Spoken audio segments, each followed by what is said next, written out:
Au sommaire de ce journal, la rentrée scolaire après les congés de Pâques initialement prévus pour le 7 avril prochain est reportée. Une décision du gouvernement dont vous découvrirez les raisons dans ce journal. Quelles sont les dispositions prises par les médias d'État pour assurer l'enregistrement et la diffusion des messages de campagne des 5 candidats en cause pour le fauteuil présidentiel? Les membres de la haute autorité de l'audiovisuel et de la communication étaient en visite d'inspection ce matin dans ces organes. Et puis ce vendredi, les chrétiens se souviennent de la mort du Christ. Comme il est de coutume, les catholiques ont revécu la passion de celui qui a donné sa vie pour la rédemption des péchés. Voilà pour les titres de cette édition. Bonsoir à toutes et à tous. Tout d'abord au courrier, départ du chef de l'État ce vendredi. Le président de la République a adressé des messages à ses homologues kenyans et sénégalais. À son Excellence Uhuru Kenyatta, Faure Gnassingbé a exprimé sa profonde consternation suite à l'odieuse attaque jeudi de l'université de Garissa par des islamistes Chebab, coûtant la vie à des dizaines d'étudiants. Au nom du peuple togolais, le chef de l'État a présenté de sincères condoléances aux familles des victimes et souhaité prompt rétablissement aux blessés.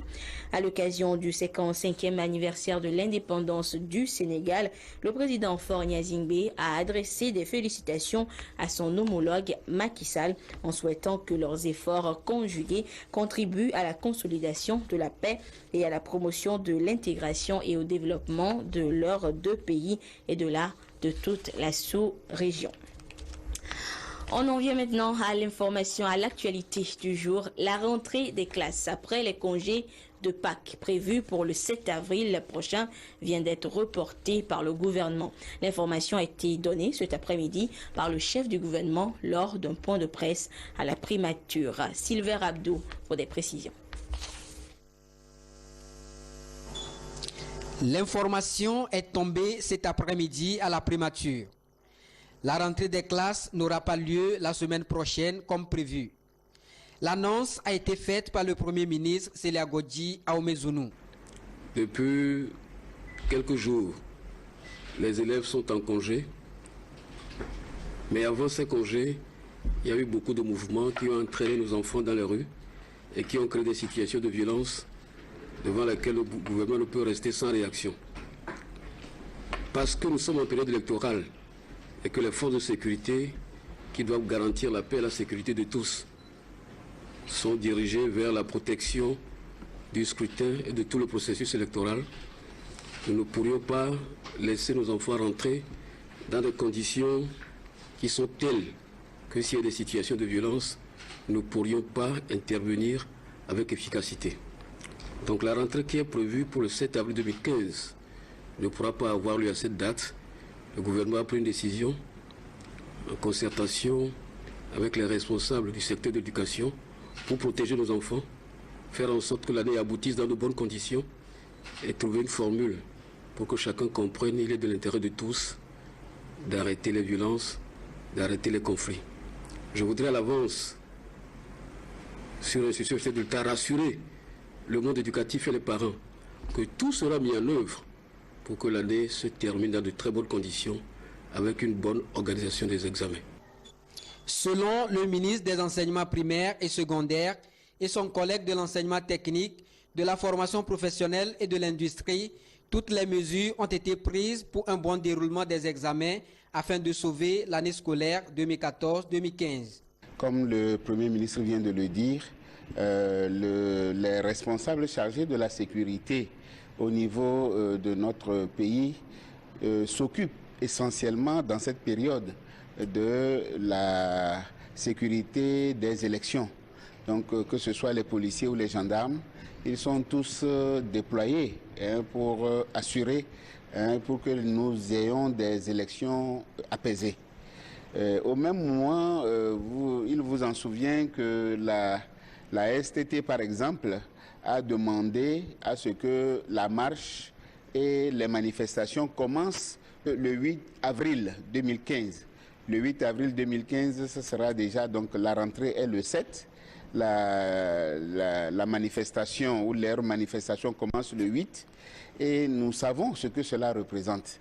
Alors que aussitôt aussi le 9, c'est aussi le début de la campagne présidentielle. Donc d'après les informations que nous avons eues du gouvernement, nous ne pouvons pas avoir toute la sécurité requise au niveau des écoles et au même moment au niveau des élections présidentielles, de l'élection présidentielle.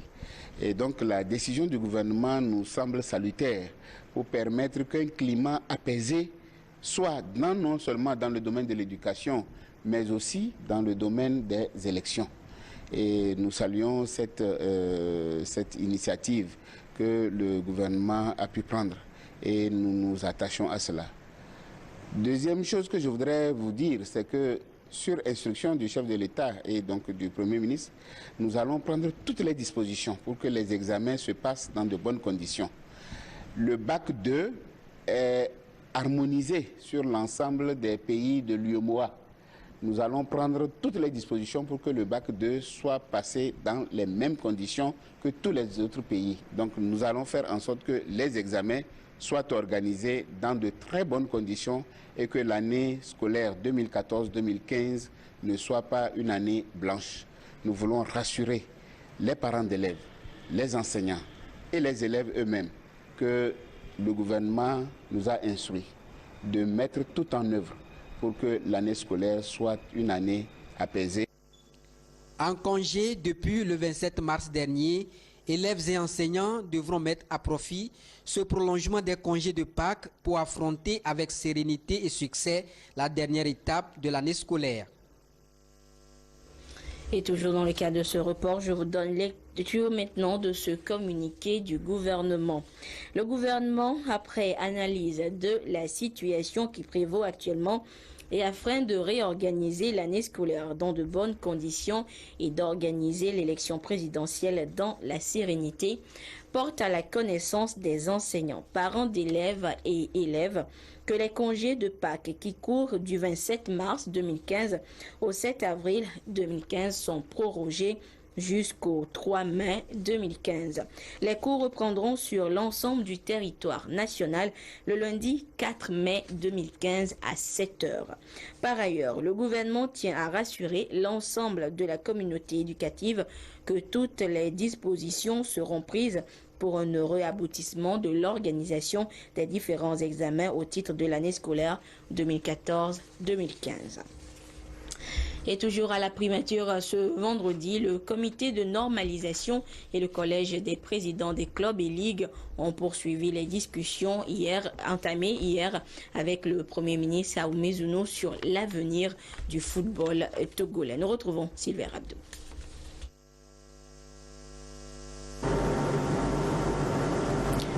Au cours de cette rencontre, le chef du gouvernement a demandé au comité de normalisation et au collège des présidents des clubs et ligues de taire leurs divergences pour le développement du football togolais. Il les a également invités à travailler main dans la main pour la relance de cette discipline au Togo. Au sortir de la rencontre, les différents acteurs ont dit leur satisfaction quant au dénouement de la crise. Le Premier ministre a rapproché les positions, il nous a donné beaucoup de conseils, les conseils qui peuvent nous permettre de nous en sortir. Et je crois qu'à l'issue de la réunion, les divergences ont été aplanies. Et je crois que nous sommes entendus pour former les commissions sur des bases consensuelles et pour pouvoir travailler ensemble avec tous les membres, y compris avec les membres du groupe et aussi avec les autres membres de la fédération. Et je crois que la discussion a été plutôt fructueuse et elle nous permet d'avancer. Elle permet que nous soyons réunis pour pouvoir avancer. Donc nous sortons de toutes les logiques de conflit, d'opposition et en particulier de cette logique judiciaire qui est là. Je crois que ce sont des éléments desquels nous sommes en train de sortir pour pouvoir avancer et en ce qui nous concerne, nous, comité de normalisation, faire aboutir la mission qui nous a été confiée. Globalement, nous nous sommes entendus sur la meilleure façon de gérer de façon collégiale et commune les affaires du football. Et lorsque ces commissions dont nous communiquerons, dont les membres seront, le nom des membres seront communiqués d'ici vendredi, seront mises en place, validées par le comité de normalisation, il y aura une installation officielle et publique pour pouvoir permettre aux médias de prendre connaissance de la composition de ces membres et une feuille de route, une mission leur seront attribuées et dévolues pour pouvoir faire leur travail correctement. Je crois qu'avec la sagesse du Premier ministre, un terrain d'entente a été trouvé, puisque nous sommes des Togolais. Le comité de normalisation, c'est des Togolais. Le G36 sont également des Togolais. Et donc, on devait s'entendre. Nous devions nous discuter, que chacun donne ses points de vue, chacun donne ses inquiétudes pour que la normalisation puisse être bien accompagnée par le gouvernement. Ce qui a été fait. Et donc, un terrain d'entente a été trouvé. Des commissions ont été mises en place par consensus. Les nombres également des membres, la composition des membres ont été également définis des deux côtés, du côté du ministère des Sports, du groupe des G36 et également du comité de normalisation. Donc je pense qu'à partir de ce jour, tout va bien se dérouler sous l'œil vigilant bien sûr du gouvernement pour que la normalisation puisse aboutir d'ici le 30 novembre dans de bonnes conditions. Fini les querelles intestines, place donc à la réflexion sur les questions essentielles devant permettre au football togolais de retrouver ses lettres de noblesse. Et peu après cette réunion, le Premier ministre a reçu les clés de 2 ambulances des mains du général Félix Abalo-Kadanga, chef d'état-major général des armées, sur instruction du président de la République. Ceci pour le compte du ministère de la Santé. Une démarche qui entre dans le contexte de la mutualisation des moyens en vue d'améliorer davantage les services de secours de ce ministère pour une meilleure prise en charge des populations. Sylvain Abdou.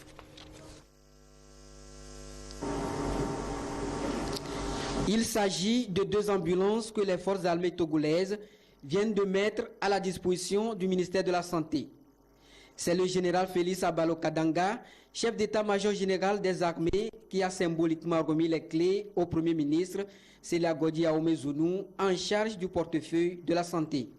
Vous avez ce matin remis au service de santé pour l'utilisation du matériel qui vous appartenait aux forces armées, mais pour accompagner le ministère, contribuer aussi à la lutte et à la prévention de la maladie à virus Ebola. Vous avez souhaité que le ministère de la Santé aussi, qui a des besoins énormes sur lesquels le chef d'État travaille et qui trouveront des solutions au fur et à mesure que nous avancerons. Vous avez souhaité contribuer à cet effort. Merci de le faire. Merci de continuer à être disponible pour la santé, puisque déjà, nous savons que par réquisition de vous-même et du chef de l'État, des médecins militaires qui sont à la retraite, sont mis à la disposition du comité de lutte contre la maladie à virus Ebola. Nous continuerons, nous, à faire des efforts qu'il faut pour améliorer le système de santé de notre pays, pour faire en sorte que si les conditions de vie des agents de la santé s'améliorent, leurs conditions de travail aussi suivent, et que c'est un équilibre à trouver entre les conditions de vie et le matériel disponible, les conditions de travail. Et c'est à ça que nous travaillons. Merci d'y contribuer. Il est donc question pour les 2 institutions de continuer à travailler ensemble en vue de mutualiser leurs moyens pour mieux prendre en charge les questions de santé des populations. Et santé, toujours du matériel médical a été remis cet après-midi, respectivement dans les localités de Tongu et de Tablikbo. Il s'agit d'un don du chef de l'État à ces 2 localités, un don estimé à 60 millions de francs CFA. Nous reviendrons dans le courant de cette édition sur les détails de cette remise du don du chef de l'État. La 20e journée mondiale de la lutte contre la tuberculose, c'était le 24 mars dernier. Pour la circonstance, les responsables du ministère de la Santé et leurs partenaires ont tenu une conférence de presse pour débattre du thème retenu cette année qui était « Atteindre, traiter et guérir tous les malades tuberculeux ». Des précisions avec Rachel Aoukou. En 2014, 2517 cas de tuberculose ont été enregistrés et sur 100 cas dépistés, 6 en sont morts au Togo. Pour la commémoration de la 20e journée mondiale de la lutte contre la tuberculose, les pouvoirs publics sont fermes. Personne ne devrait plus mourir de la tuberculose. Il faut passer à la vitesse supérieure pour atteindre, traiter et guérir tous les malades tuberculeux. le gouvernement, avec l'appui de ses partenaires, met à la disposition les intrants pour dépister et traiter tous les malades. Il faut rappeler que le dépistage et le traitement de la tuberculose sont gratuits au Togo. Et guérir tous les patients, il y a là le défi des formes résistantes de la tuberculose qui apparaissent aujourd'hui avec la co-infection tuberculose VIH-Sida et qui font qu'on a besoin de médicaments de deuxième ligne plus performants pour guérir ces formes de tuberculose résistantes. Dans cette lutte, l'Organisation mondiale de la santé, OMS, a élaboré une stratégie sur 20 ans de 2016 à 2035 pour réduire la morbidité et la mortalité due à la tuberculose. Elle sera donc aux côtés des communautés pour offrir des soins de qualité aux populations. La contribution de l'OMS vise essentiellement à soutenir les interventions de lutte contre la tuberculose, donc le dépistage, le traitement, mais surtout essayer d'éviter que les malades ne soient perdus de vue. Vous savez qu'au niveau régional, l'indicateur de perdu de vue doit être inférieur à 4%. Et le Togo est juste à la limite des 4%, ce qui est une bonne performance. La tuberculose se manifeste par une toux et une fièvre persistante, un amaigrissement suivi d'une grande fatigue. Un dépistage précoce et un traitement régulier sont les moyens efficaces pour une guérison assurée. Les membres de la Haute Autorité de l'Audiovisuel et de la Communication étaient ce matin dans l'enceinte de la télévision togolaise de Radio Lomé et de Togo Presse. 3 des 4 organes d'État chargés de l'enregistrement et de la diffusion des messages de campagne des candidats en lice pour la présidentielle du 25 avril prochain. Une visite pour découvrir le dispositif mis en place au niveau de chaque organe pour la réussite de cette phase du processus électoral. Victorine Aïssa, Clarisse Aticlé. Voici le studio de la télévision togolaise où les candidats en lice pour la présidentielle du 25 avril vont faire enregistrer leurs messages de campagne. Les membres de la Haute Autorité de l'Audiovisuel et de la Communication, avec en tête le président Biose Kokutozun, veulent s'enquérir de la mise en place du dispositif requis afin que tout se déroule conformément à la loi. Nous sommes donc venus voir un certain nombre de dispositifs. Surtout lorsque vous regardez derrière moi, il y a le bleu qui fait le fond bleu dont nous parlons et qui forcément doit permettre à tous ces 5 candidats de pouvoir s'identifier au niveau de la télévision togolaise par le bleu que vous avez derrière. Donc il est important pour nous, au niveau de la haute autorité, de voir est-ce que la télévision togolaise est prête à recevoir les candidats pour leur message. Et il était donc important pour nous de passer voir de visu avant qu'on ne commence la campagne électorale. Et il était important de pouvoir voir de quel bleu il s'agit et que c'est un bleu qui s'identifie à un parti ou à quelque chose, mais nous avons constaté que non.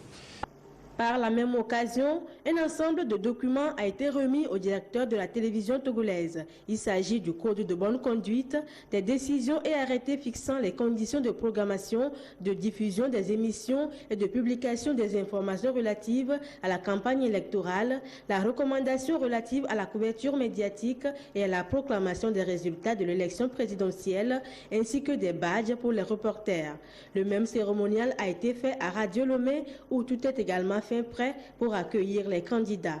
Nous avons constaté effectivement au niveau de Radio Lomé que vous êtes bien préparés, puisque toutes les questions que nous avons pu poser ont eu des réponses assez positives. Et nous pensons qu'il était important que nous puissions passer là. Le journal officiel de la République togolaise, Togo Presse, a également reçu la visite de la HAC. La télévision togolaise, Radio Lomé et Togo Presse sont les 3 organes officiels chargés de l'enregistrement et de la diffusion des messages des candidats relatifs à la campagne électorale. Le président de la HAC a une fois encore appelé les responsables de ces différents organes à veiller au respect de la date, l'ordre de passage et du timing attribué à chaque candidat. Et du côté du Conseil national des patrons de presse, l'heure est à la formation de 50 journalistes, reporters, tous médias confondus. Ils seront chargés, une fois outillés, de la collecte et du traitement des informations relatives à la présidentielle prochaine. Des informations qui constitueront une base de données accessible tant aux hommes de médias nationaux qu'internationaux. Ziara Alpha, Robert Potogbe, Carmen Madji, Akapo. 50 journalistes, reporters seront déployés par le Conseil national des patrons de presse à Konap, dans les 5 régions du Togo, pour couvrir la présidentielle du 25 avril prochain. Leur mission pour le reste du processus en cours est d'alimenter quotidiennement en dépêches, sons, photos et vidéos, une base de données à la Maison de la presse du Togo. Avant toute opération sur le terrain, ils sont en session de recyclage sur l'éthique et la déontologie de leur métier.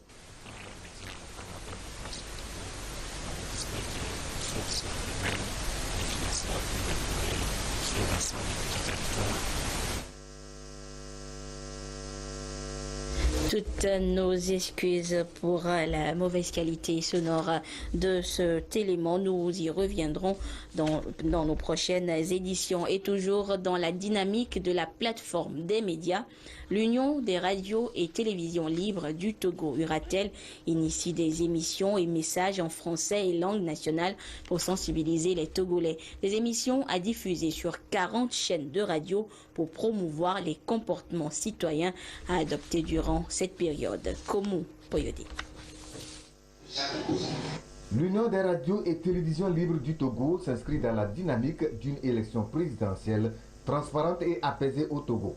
Pour réussir cet objectif, l'Uratel estime qu'une campagne de sensibilisation des populations sur des notions de démocratie, de l'impartialité, de la non-ingérence, de la tolérance et des droits de l'homme s'avère indispensable. Des émissions et messages radiophoniques en français traduits en kabye, en mina et en kotokoli sur l'ensemble du territoire constituent pour cette organisation les moyens privilégiés.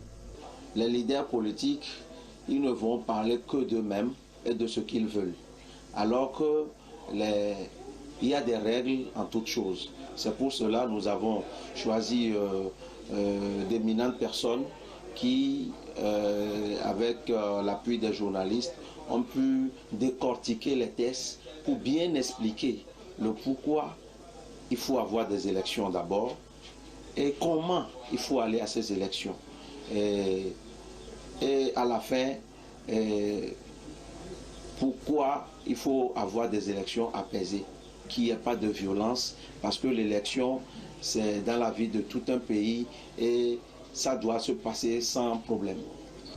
Au total, 800 émissions et messages de sensibilisation sont prévus pour être diffusés sur au moins 40 radios de proximité sur l'ensemble du territoire national. Ceci grâce à l'appui technique et financier du PNUD. L'Union musulmane du Togo implore la faveur divine pour la réussite de ce processus électoral. Une prière a été dite ce vendredi à la mosquée centrale de Zongo, à Lomé. Edem Sousoupo.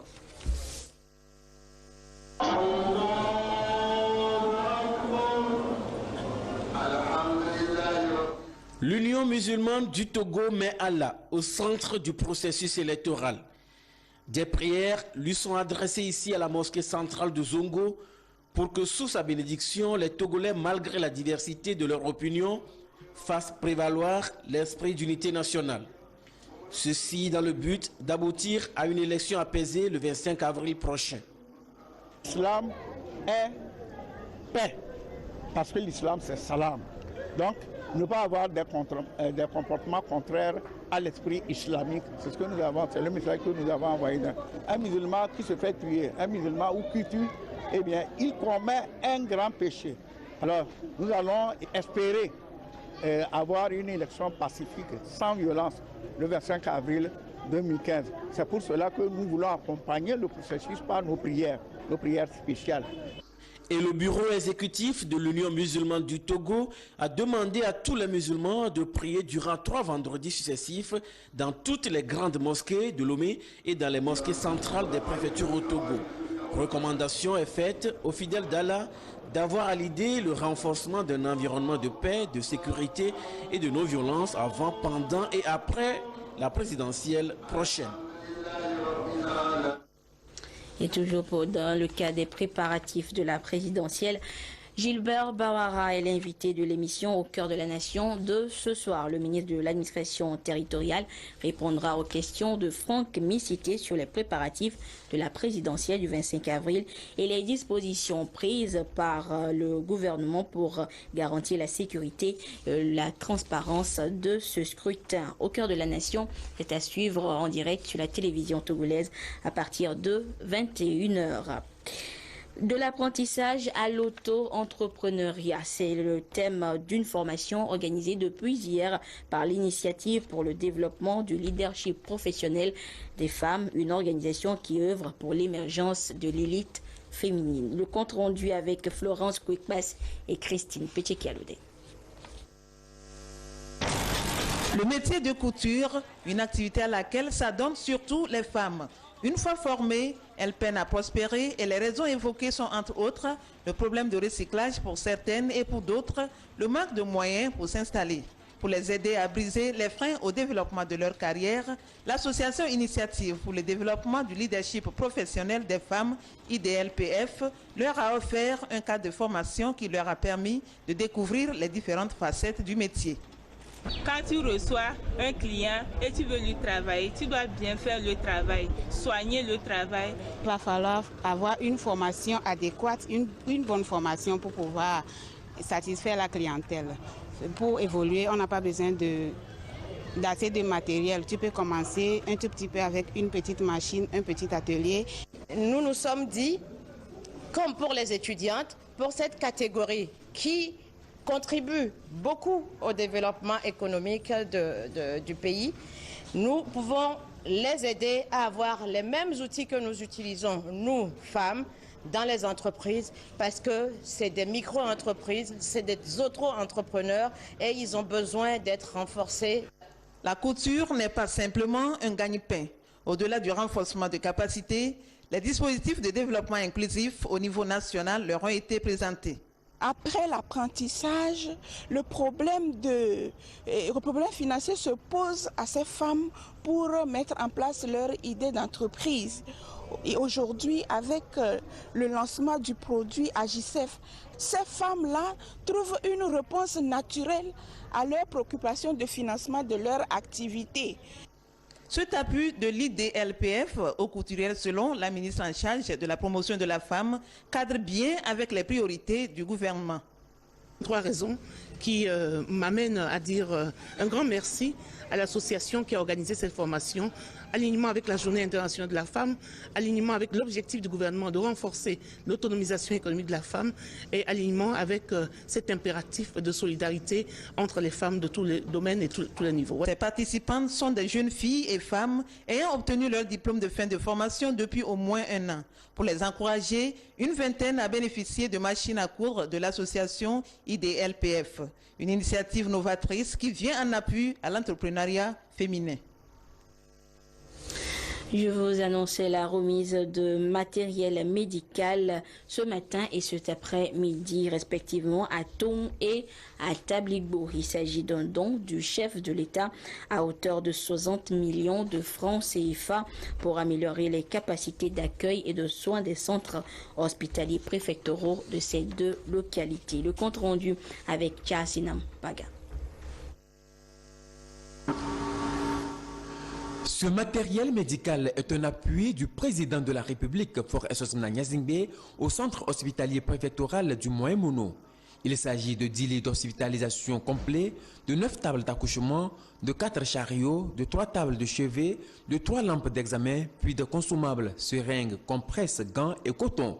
Évalué à 30 millions de francs CFA, ce matériel neuf et performant est destiné à renforcer la capacité d'accueil et de soins du centre hospitalier préfectoral de Tom. Il y a beaucoup de médicaments, il y a des compresses. À part le lit que vous venez de voir, dans les cartons là, il y a des médicaments. Donc on peut vraiment prendre en charge les gens qui viennent sans un sou. Voilà, donc c'est vraiment indispensable pour le fonctionnement de notre hôpital. Les populations du Moyen-Mono saluent ce geste qui a toute son importance dans leur vécu quotidien. Je remercie beaucoup le chef de l'État pour ses œuvres salvatrices et amour à son prochain. Car on dit la santé avant tout. Donc il a toujours pensé à nous dans les œuvres sanitaires. La fois passée, c'était des docteurs qui étaient venus pour des opérations des malades, la chirurgie gratuite aux malades. Et aujourd'hui encore, c'est le matériel qui est arrivé. Donc toute la population nous reconnaît ces travaux déjà très, très longs. Et nous pensons que prochainement, on va les donner à voir. À Tabligbo, c'est le même matériel qui a été offert au centre hospitalier préfectoral de la localité. Évalué également à 30 millions de francs CFA, ce matériel est destiné à améliorer la prise en charge sanitaire des patients de cette préfecture.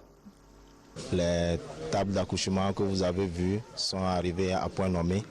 Et sur le plan des services de maternité, ça va nous servir aussi également. Les lits d'accouchement, les lits d'hospitalisation aussi sont là, qui vont renforcer nos salles d'hospitalisation et qui vont aussi nous encourager dans l'exercice de notre travail. Nous remercions une fois encore le donateur qui est le chef de l'État, le président de la République, son Excellence Essozimna Nyasingbe, pour ce geste qu'il a eu à l'envers des populations de Tabligbo. Et cette attention particulière nous va droit au cœur. Et nous faisons la promesse d'en faire bon usage. Nous sommes tous heureux de ce que le président de la République vient de nous offrir. C'est-à-dire les matériels de santé qu'il vient de nous offrir pour notre hôpital de Tabligbo-Yoto. Ça nous a beaucoup réjouis. Nous lui remercions beaucoup de ce qu'il vient de nous faire. Un adage de Dieu nous dit, il nous a donné avec une main, mais nous prenons ça avec deux mains. Donc, au nom de toute la population de Yoton, en particulier de Tabligbo, nous le remercions beaucoup. En remettant les différents lots de matériel, le directeur de cabinet du ministère de la Défense, le colonel Biteniwe Kouma, représentant personnel du chef de l'État, a souligné l'attachement du président de la République au bien-être de chaque Togolais. Le préfet du Moyen-Mono, le lieutenant-colonel Diato Nagyendo Dana et celui de Yoto, Tudeka Gado Komla, ont salué ce geste personnel du chef de l'État au profit de leur population. Ils ont demandé à la délégation de transmettre la gratitude et le soutien des peuples Adja et Wachi à leurs donateurs. Ce communiqué pour poursuivre cette édition suite à la réapparition de la grippe aviaire due au virus de l'influenza aviaire hautement pathogène H5N1 au Nigeria en janvier 2015 et au Burkina Faso le 10 février 2015. Le ministre de l'Agriculture, de l'Élevage et de la Pêche communique ce qui suit. L'importation des volailles et de produits de volailles en provenance de ces deux pays et des autres pays infectés est interdite sur toute l'étendue du territoire national conformément à l'arrêté numéro 78/MAEP/MCA du 25 octobre 2005 portant interdiction d'importation de volailles et de leurs dérivés. Le ministre en charge de l'élevage, président du comité interministériel de prévention et de lutte contre la grippe aviaire au Togo, compte sur la population pour l'observation de l'état de vigilance sur toute l'étendue du territoire national. Et quelles sont les dispositions prises par les autorités togolaises pour éviter l'apparition de la dite maladie dans notre pays?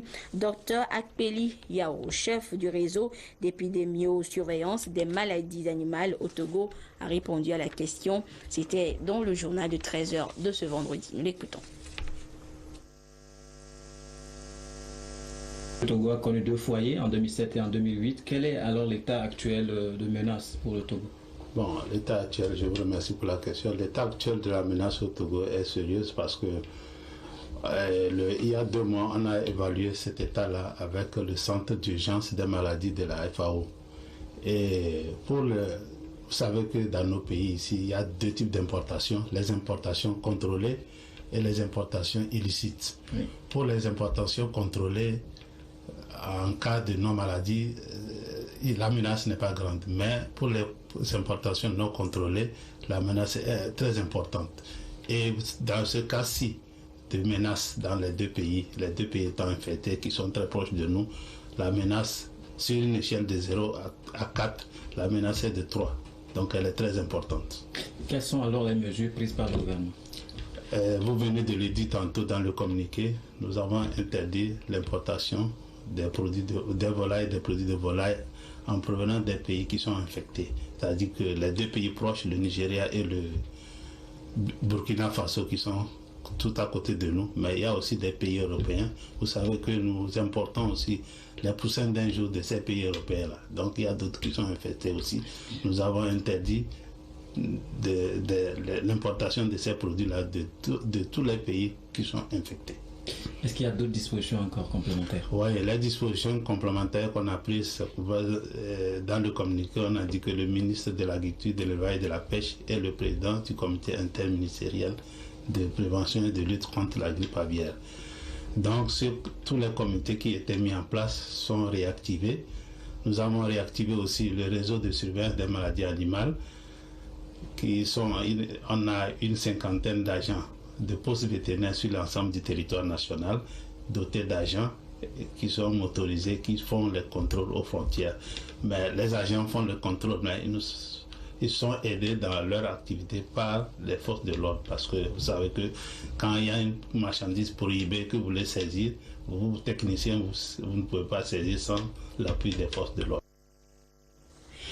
Se communiquer maintenant pour poursuivre le ministère du Développement à la base de l'artisanat, de la jeunesse et de l'emploi des jeunes et la direction générale du Fonds national de la finance inclusive communique.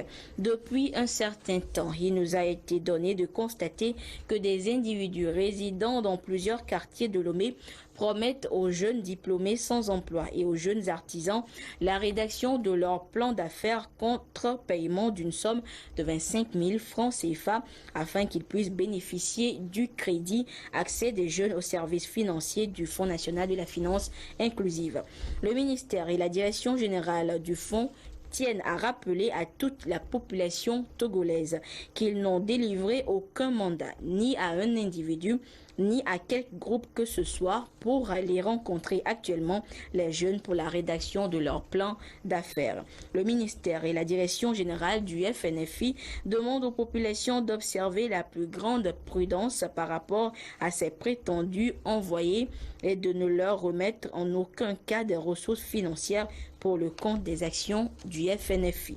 Dans le cas de la mise en œuvre du projet Accès des jeunes aux services financiers, les jeunes doivent s'adresser aux institutions de microfinance partenaires du FNFI qui les mettront en relation avec les structures appropriées pour la formation technique et la constitution de dossiers pour l'accès au crédit AGCEF. Il n'est exigé qu'un droit d'entrée unique de 2500 francs CFA par personne payable auprès des institutions de microfinance partenaires du FNFI. Pour toute information complémentaire, merci de contacter la ligne verte du FNFI au 80 0012. Et pour terminer, je vous propose les images du chemin de croix de ce vendredi saint. La fête de Pâques, c'est pour dimanche, mais ce vendredi, les chrétiens catholiques de l'archidiocèse de Lomé ont revisité la Passion du Christ à travers une procession du chemin de croix en 14 stations. Ainsi se referme cette édition quelque peu longue, actualité oblige. Merci à vous qui l'avez suivi, où que vous soyez, grâce à la télévision togolaise. Au revoir.